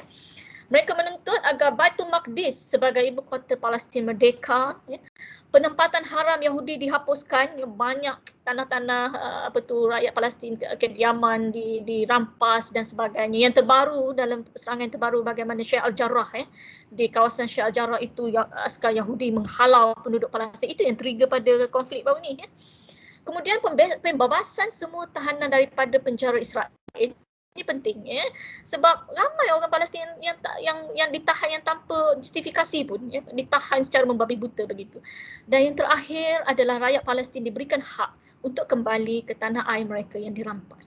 Dan inilah tuntutan mereka, dan inilah kita perlu bantu. Dan saya faham banyak gerakan NGO sekarang ni begitu banyak. Kita ada Cinta Gaza Malaysia, Aman Palestin, ya. My Defenders yang Masya Allah, ya, derma yang sumbangan yang dikumpulkan, kita pun terkejut, ya. Kita perlu bantu tentang itu. So yang seterusnya slide saya adalah sebagai gambar je lah, ya. Ini gambar ni pernah viral dulu, ya. Bagaimana kita lihat budak pegang batu nak lawan kata kebal Yahudi. Ya. Ini tembok-tembok yang dibina merentasi kawasan orang Palestin. Jadi mereka terpaksa melalui checkpoint, ya, terpaksa melalui banyak pemeriksaan dan sebagainya. Jadi memang seksa sangat ya. Kita yang kena PKP ni pun, ya Allah, Masya Allah kan. So ini gambar lah. Ya. Ini Syekh Ahmad Yasin tadi, maaf gambar agak ni sikit ya. Tetapi ialah beliau meninggalkan legasi perjuangan yang cukup hebat ya. Ini Aqsa. Kemudian kesimpulan ya, yang saya nak simpulkan dalam pembentangan saya pada ini adalah kekalahan Uthmaniyah dalam Perang Dunia Pertama membawa kepada pelaksanaan mandat British ke atas Palestin dan wilayah Timur Tengah yang lain ya. Apabila British membubarkan kuasa mandat pada 1948 membawa kepada penubuhan negara Israel yang merampas hak dan tanah air Palestin, dan isu itu masihlah berterusan hingga ke hari ini. Saya rasa itu saja slide saya. Saya tutup. Saya buka kalau ada perbincangan atau soalan daripada rakan-rakan. Ya. Okey, saya kembalikan kepada Ustaz Syauqi. Ya. Alhamdulillah, terima kasih Profesor Madia, Dr. Ermi di atas pembentangan sebentar tadi. So sikit sebanyak kita tahulah tentang sejarah berkaitan dengan daripada Perang Dunia Pertama lagi. Bagaimana perjalanan perang berkenaan yang memberi implikasi kepada Palestin sendiri dan juga dunia sendiri kan. And then kemudian mungkin ada kita punya peserta di dalam Microsoft Team ini ingin bertanyakan apa-apa pertanyaan, boleh bertanyakan, tak ada masalah. Cuma doktor, saya nak tanyalah berkaitan dengan saya ada beberapa selepas munculnya serangan semula Israel kepada Palestin ni kan. Saya ada beberapa bacaan saya dan juga saya tengok satu video Syekh Ahmad Yasin sendiri mengatakan bahawa insya-Allah Israel sebenarnya dia punya kekuasaan itu akan terhapus di jangka 2027. Apa pandangan doktor terhadap, adakah dia itu merupakan satu sign yang katakan satu masa memang Israel of course lah dia akan kalah lah kan. Cuma dikatakan 2027, ada apa-apa input ke yang boleh doktor share? Okey. Dari segi orang kata ini macam bukanlah kata andaian ataupun apa tu, jangkaan, fosi ya, fosi. Jangkaan. Saya tak kita dalam bidang sejarah dan sebagainya kita agak berbeza sikit pendekatan kita ya. Berbeza dengan syariah, ulum syariah dia ada black and white, jelas begitu ya. Dalam bidang sejarah ni kadang-kadang dari segi teori dan sebagainya dia ada grey history ataupun kawasan yang kelabu menimpa berbagai pandangan, andaian dan sebagainya ya. Saya melihat macam ni, bila kita letak secara jelas timing tu berapa 2027 ya Syauqi. 2027 itulah. Ada. Itu setiap tahun, cuma bulan dan tarikh tak ada. Okey. Saya melihat projection, itu macam projection lah. Dia project pada 2027 akan kalah dan sebagainya. Pandangan saya kalau kita lihat dari segi perkembangan semasa, konteks semasa lah. Bagaimana oleh dunia Islam. Saya suka menggunakan istilah dunia Islam sebab kita dulu sebagai satu ummah Islam di bawah khilafah, di bawah empire, di bawah kerajaan Islam ya. Cuma bila dunia moden ni, terutamanya lepas Perang Dunia Pertama tu ya, dia ada istilah nation state. Selepas berakhirnya Perang Dunia Pertama tu dia mempopularkan istilah nation state ya. Negara bangsa, negara berasaskan bangsa ya. Jadi orang Turki untuk orang Turki, orang Arab untuk negara Arab, orang Kurdi untuk negara Kurdi. Jadi macam tu istilahnya ya. Jadi itu pengaruh barat lah. Jadi saya melihat dalam konteks semasa sekarang, the awareness of dunia Islam ya. Turki kita tahu dari segi dia cukup firm dan tegas. Saya nak kaitkan macam ni lah. Kenapa Turki itu sekarang dari segi ketegasan dan menjadi suara kepada umat Islam, kerana dari segi sejarahnya Daulat Uthmaniyahnya begitu. Daulat Uthmaniyah itu adalah dari segi mengeluarkan satu gagasan pan-Islamism itu supaya umat Islam bersatu di bawah khilafah Uthmaniyah. So mungkin warisan yang terdahulu tu dia masih lagi melekat ya. Walaupun Kemal Atatürk, ni dapat isu lain lah ya.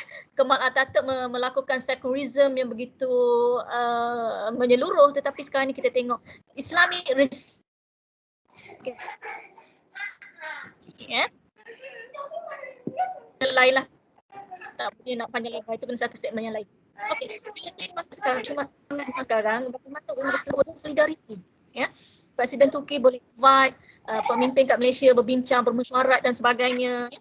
Jadi rakan-rakan kita di negara-negara lain pun turut memainkan peranannya, lebih-lebih sekarang dengan dunia media sosial dan juga ICT yang agak advance, kita boleh bersolidariti ya.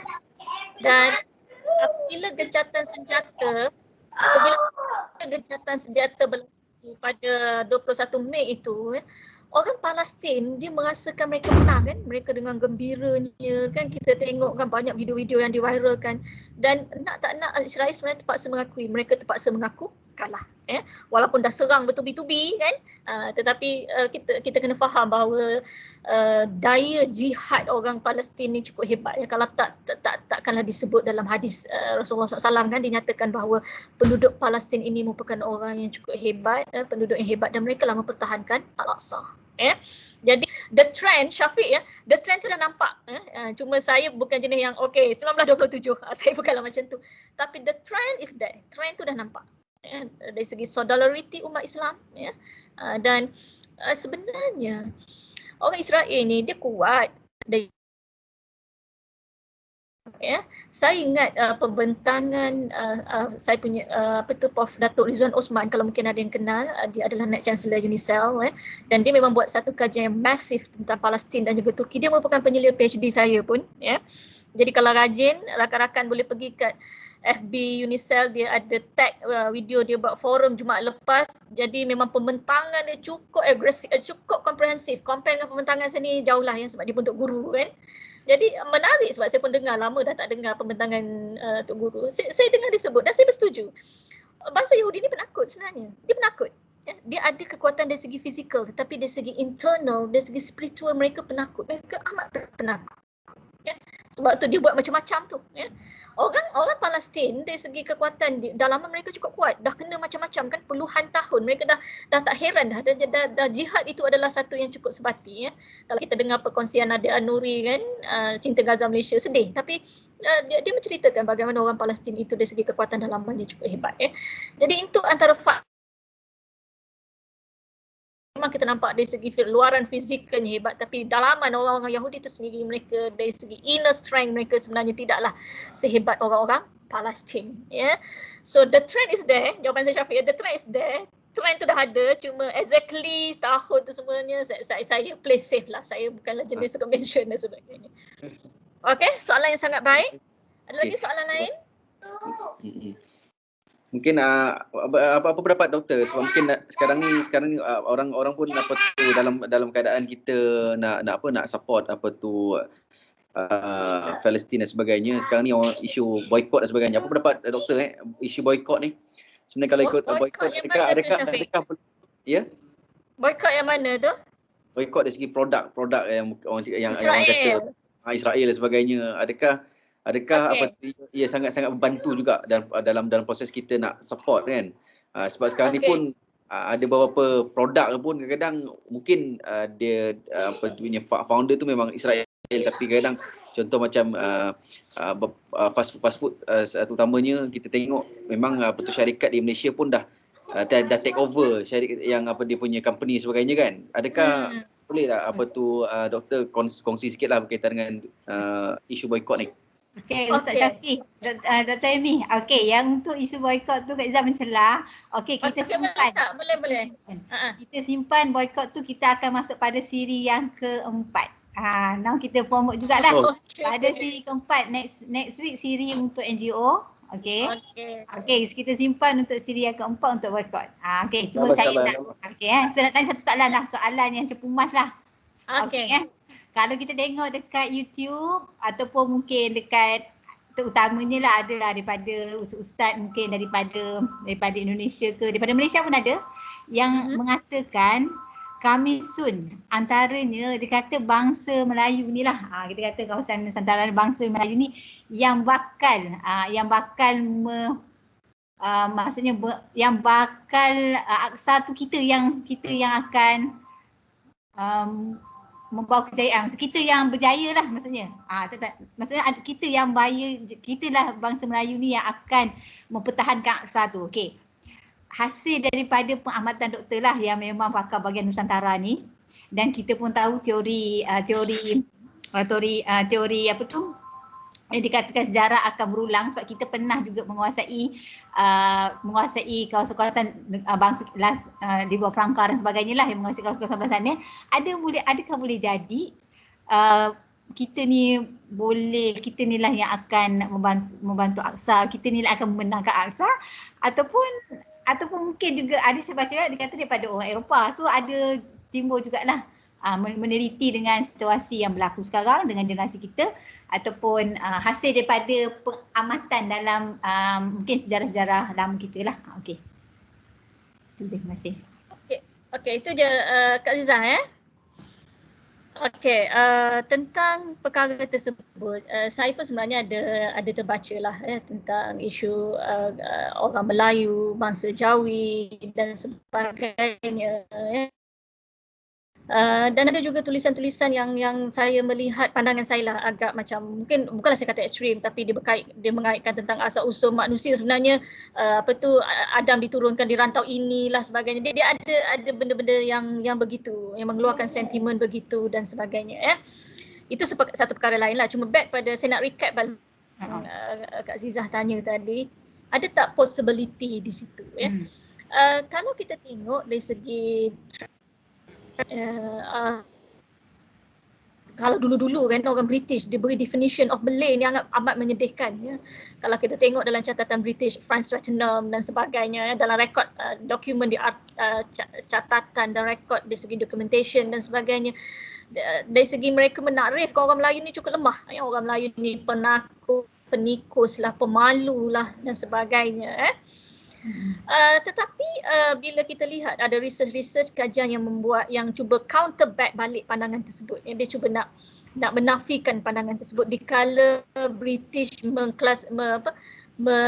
meletakkan kita, dia ada satu tagline dulu, the Malay of lazy native dia kata orang Melayu ni adalah bangsa yang malas dan menunjukkan ketika statement itu dikeluarkan oleh pentadbir kolonial British ada research yang dibuat dalam tempoh yang sama tu, bagaimana di tempat-tempat yang disebut sebagai the melting pot di Singapura, di Melaka dan juga di Pulau Pinang negeri-negeri selat ni, the Strait settlements ni, sebab apa dipanggil the melting pot, sebab mereka adalah negeri-negeri selat yang mereka ada pelabuhan dan sebagainya. Jadi interaksi penduduk Melayu di kawasan itu cukup hebat dan dalam konteks pesurat kabaran Melayu, akhbar dan majalah dikeluarkan, ada kajian yang dibuat menunjukkan ratusan jumlahnya, majalahnya, akhbarnya dan sebagainya, bukunya. Saya sama orang British kata orang Melayu ni pemalas, orang Melayu ni penakut dan sebagainya. So dia ada kontradik di situ. Itu sesuatu yang menarik lah. Kita nak tengok dari segi trend. Saya nak cerita trend dulu sebelum saya jawab banyak soalan Kak Azizah. Itu dari segi kita lihat situasi. Dan dari segi konteks the accruement of knowledge, dari segi kuasa ilmu, budaya keintelektualan dan sebagainya. Dalam slide saya tadi pun saya ditunjuk bagaimana kehebatan orang-orang Melayu ni, ulama-ulama Melayu, sampai ada yang menjadi tenaga pengajar di Masjidil Haram dan sebagainya. Itu satu pengiktirafan yang cukup hebat yang kita tak boleh nak nafikan. Orang Melayu boleh mengajar di Masjidil Haram dan hebatlah ulama-ulama kita yang terdahulu yang belajar puluhan tahun dan diiktiraf. Sampai Sultan Abdul Hamid II pun melantik Syekh Wan Ahmad bin Muhammad Zain Al-Fatani sebagai pengurus pencetakan Matba'ah Al-Amiriyah di Mekah. Jadi orang Turki pun iktiraf orang Melayu dalam konteks tu. Sekarang kita bawa masa sekarang. Okey. sekarang ni kan dua figura ni memang agak terkenal dalam media sosial, Nadia Anduri dan juga Musa Al-Nuairi ya. Statement selalu dikeluarkan satu-satunya masyarakat satu-satunya orang Melayu orang Malaysia yang berada di Gaza ya. Adik dia pula buat kerja-kerja NGO di Syria ya. Ayahnya Prof Kamrul Zaman Yusof tu kenalan baik saya ya. Tapi di sini daripada saya lah, kami banyak terlibat dengan mesyuarat Majlis Perperiksaan Malaysia. Setiap tahun kami bermesyuarat untuk perperiksaan SPM ya. Dan saya tak pelik bila saya tengok figura ayah dia tu, saya tak pelik ya. Cara dia ayah bagaimana tidak bekerja tapi boleh mendidik anak sampai ke tahap tu. Tahap maknanya sanggup berkorban ya, sanggup dikala generasi sekarang ni duk fikir benda-benda yang leisure, yang hiburan, tapi mereka mengorban kesemuanya, tapi maksudnya menghamba, bukan maksud bukan nak kata menghambakan diri, tidaklah, maknanya terlibat dalam perjuangan sepenuhnya ya, tidak lagi tersibuk dengan usaha-usaha lain dan sebagainya ya. Jadi back pada soalan Kak Azizah tadi, dari segi trend, dari segi kita tengok rekod-rekod yang ada telah menunjukkan kehebatan orang Melayu ya. Cumanya saya tak tegas melihat bahawa Al-Aqsa ini yang akan bertahannya adalah dari segi kolektifnya adalah penduduk di Palestin itu sendiri dan dibantu oleh umat-umat Islam daripada rantau yang lain. Saya melihat itu jawapan saya, bukan jawapan yang selamat, tapi saya melihat begitu ya. Dan kita tahu ya, setelah orang Yahudi datang ke Palestin dan sebagainya, ada rakan-rakan kita, saudara-saudara kita daripada dunia Islam yang lain turut datang ke Palestin untuk sama-sama mempertahankan Al-Aqsa ya. Itu memang ada rekod-rekod orang-orang penduduk-penduduk di negara-negara yang lain, orang Turki pun ada, orang Afrika pun ada datang untuk sama-sama berjuang untuk mempertahankan Al-Aqsa. Dan di antara yang ramai-ramai itu sudah pastilah ada orang-orang daripada kita lah, orang Melayu sendiri yang akan sama-sama mempertahankan Al-Aqsa. So itu jawapan saya Kak Azizah. Okey, terima kasih. Kita tengok sekarang doktor pun, doktor kan, ramai pun kita orang Melayu pun cuba dah banyak membantu kan dari sudut Palestinian kita, walaupun mungkin tak angkat senjata, tetapi dari segi support and berikan sumbangan semua tu memang alhamdulillah lah. Kita lihat kesedaran di peringkat negara kita sangat tinggi lah, terutama kalangan orang bangsa Melayu. Sebab kita kena faham Syauqi ya, untuk memasuki Gaza dan Palestin sekarang, dia bukan pandemik tu satu perkara. Tapi dari segi SOP dan sebagainya, Gaza dan sebagainya, untuk kita memasuki di situ dia bukan sesuatu yang mudah ya. Dan dari segi pintu masuknya pun terhad, dan kalau kita nak melalui daripada pintu Rafah di Mesir tu pun kita terpaksa berhadapan dengan dia punya tata cara ataupun prosedur yang ditetapkan oleh kerajaan Mesir. Ya. Jadi bukanlah simply kita boleh pergi ke sana dan sebagainya, tetapi kita kena, itulah yang akan cuba dimainkan oleh orang Yahudi. Dia akan manipulate, kata orang Islam dah macam tak secara kata nak meminggir, susah nak masuk kawasan tu kan. Sebab tu kita digalakkan cukup peluang sekarang ni agak terhad lah ya. Kalau ada ruang dan masa di masa akan datang supaya kita sama-sama melakukan ziarah dan sebagainya, mengimarahkan kawasan Al-Aqsa lah, supaya tidak betul-betul dimonopoli orang Yahudi. Kita kena faham dalam konteks politik ataupun dalam konteks kedudukan geografi sekarang, memang kawasan Baitul Maqdis itu berada di bawah kekuasaan Yahudi. Itu satu benda yang yang agak menyedihkan ya. Sebab tu serangan-serangan sering dilakukan ketika umat Islam menunaikan solat dan sebagainya. Jadi itulah yang menjadi kekangan ya. Bantuan untuk dihantar pun ada dia punya kekangan dia, had dia ya, dari segi.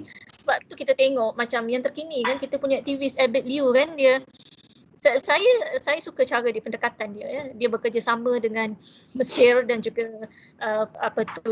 Red Cross yang international, Persatuan Belan Sabit Merah Antarabangsa dan sebagainya. So dia menggunakan saluran yang orang kata yang sesuai supaya yalah, kita tahu Abed Liu ni memang masya-Allah orang yang sangat hebat, banyak memberikan bantuan di mana-mana. Sebab tu dia tak dikutuk oleh netizen kan. Dia menggunakan saluran yang, dan dia pun mendapat kelulusan daripada Wisma Putra sendiri ya.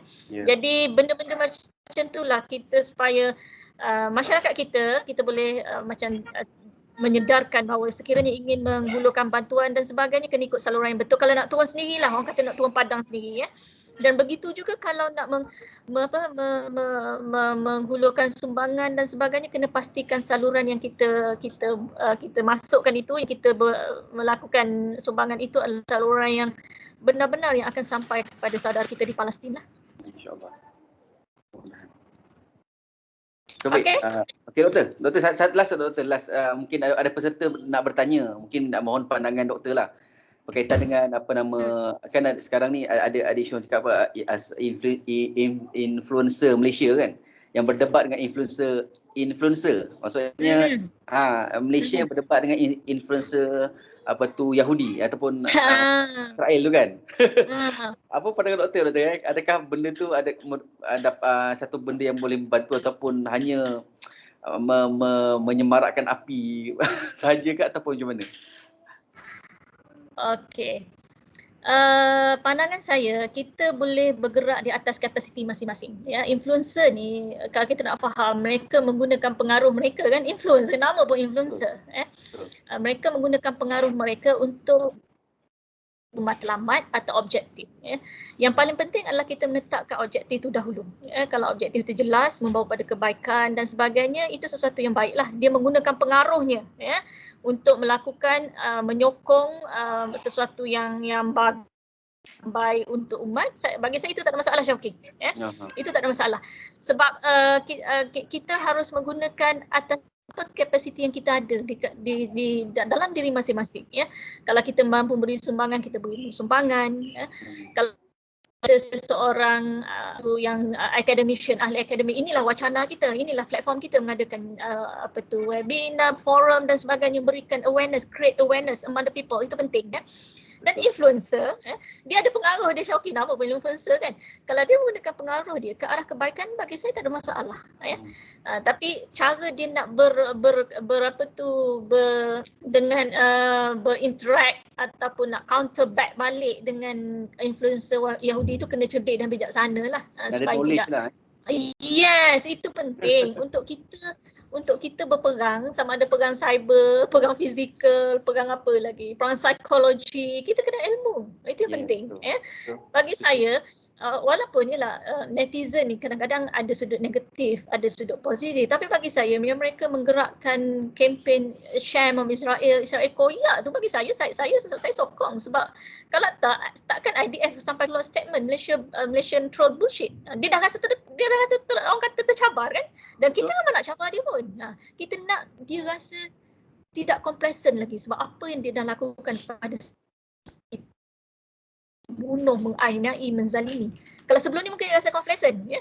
Sebelum ni tak ada lagi perang-perang cyber kan, dia rasa seronok, dia serang, dia bunuh. Dan sekarang ni dah ada kempen-kempen yang cukup hebat lah. So daripada netizen kita duduk cara ataupun duduk menceritakan tentang artis dan hiburan semata-mata kan, duduk viral isu yang tak penting, bagi saya itu sesuatu yang bagus ya, yang berikan kesan. Itulah impact, kesan dia ya. Dan mereka dah rasa orang kata istilahnya panah punggung jugalah kan. Bagi saya tak ada masalah itu. Tetapi the pillar ataupun teras dia adalah kena ada knowledge supaya kita boleh berdebat, berhujah, kita boleh counter back balik dengan ilmu, dengan fakta dan sebagainya. Sekarang ni banyak. Cuma kadang-kadang ada yang buat lagu yang cerita tentang sebenarnya Israel macam mana. Dia sebut tadi saya jumpa satu video. Dia buat patut lagu macam Palestin dibawa Uthmaniyah kemudian dirampak macam tak jauh beza lah dengan point slide saya tu. Saya tengok video tu, saya kata ni bagus sebab kita kena faham, Syauqi, generasi sekarang dia orang gather the knowledge pada benda-benda ni, sumber-sumber ni. Dia suka tengok video kan, dia tengok TikTok, tapi TikTok yang bermanfaat lah, jangan TikTok yang mengarut, nari seksi-seksi tu, kita tak mahu yang tu. Tapi kita nak benda-benda yang ada manfaat.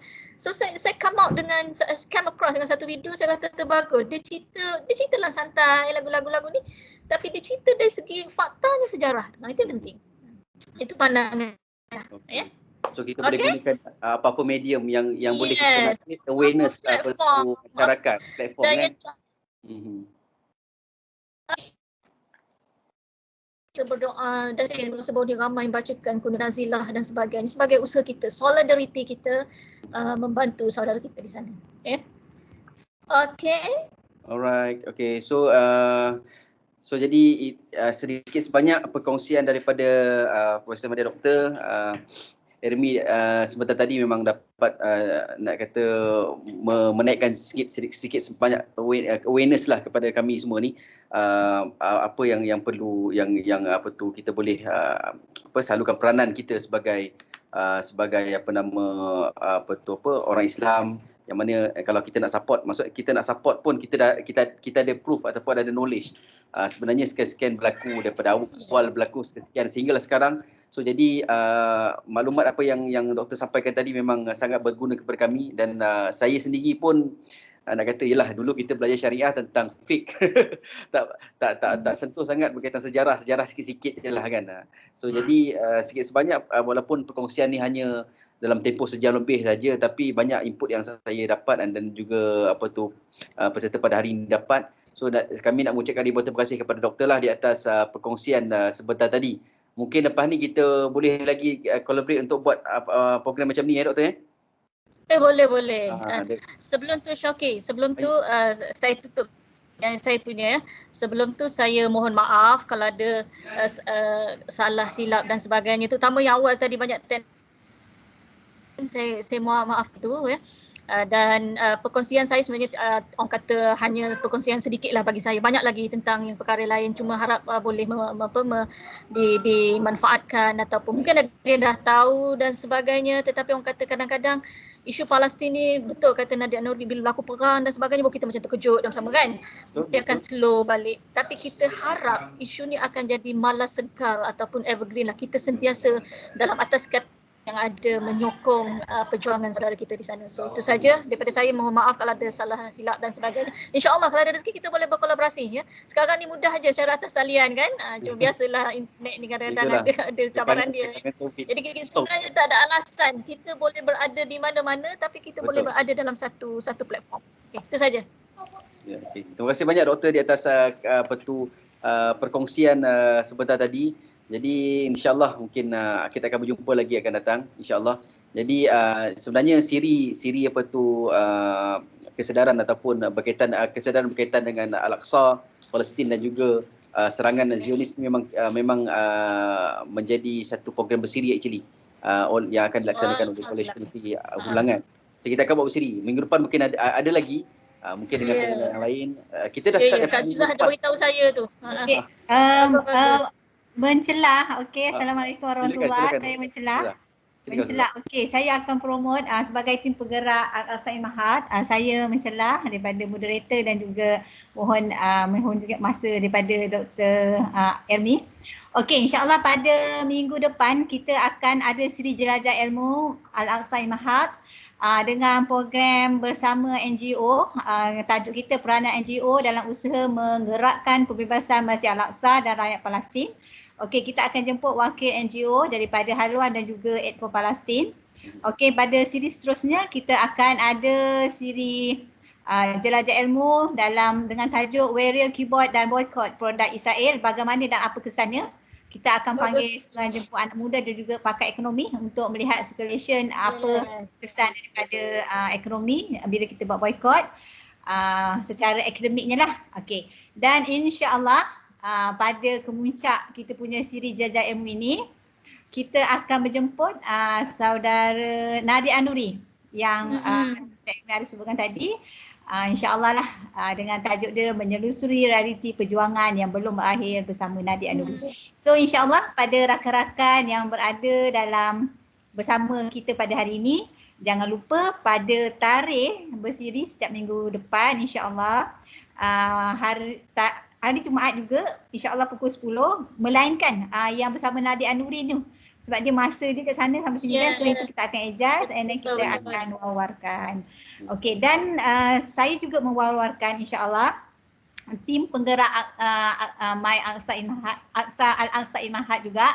Kami mengalu-alukan untuk kepada semua-semua lah sesiapa yang menyumbang, khususnya macam doktor beritahu tadi, mana-mana yang dipastikan boleh juga melalui kami akan sumbangkan khususnya. Kami akan sumbangkan sebab kita bersama Nadia Nouri, insyaAllah kami akan sumbangkan kalau siapa yang ada atas nama, maksud kami college lah kan, kita akan insyaAllah lah kepada Persatuan Cita Gaza lah atas dasar kita jemput dia dengan kelapangan masa yang ada pada dia, insyaAllah itu sumbangan daripada kita lah. Dan kami juga ada juga kami dalam progres untuk membuat t-shirt, insyaAllah lah nanti dengan doktor saya bagi satu nanti.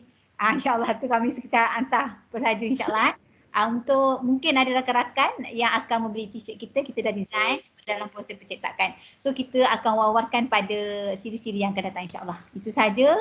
Terima kasih doktor.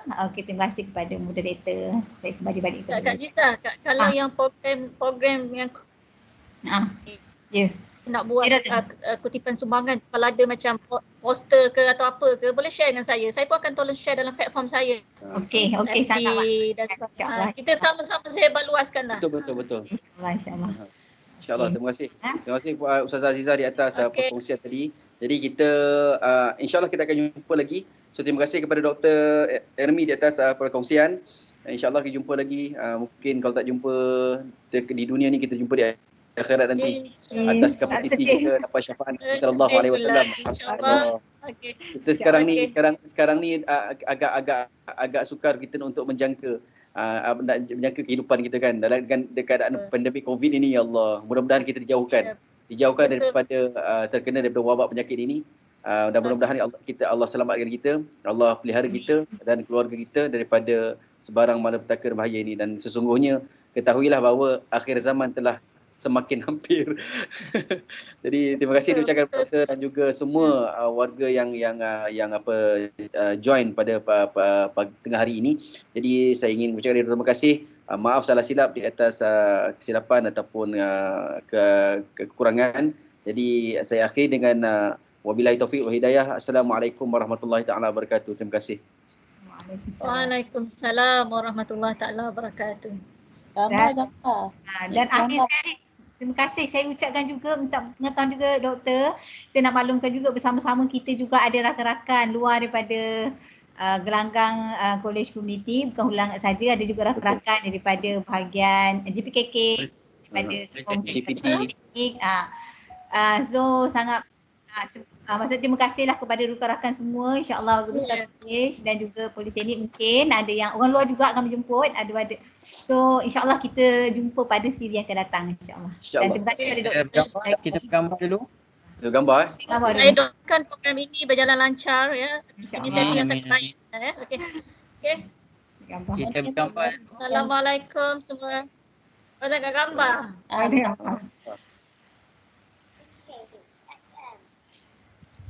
Ada nak buka lagi ke Puan Uzi? Saya tak ada background lah.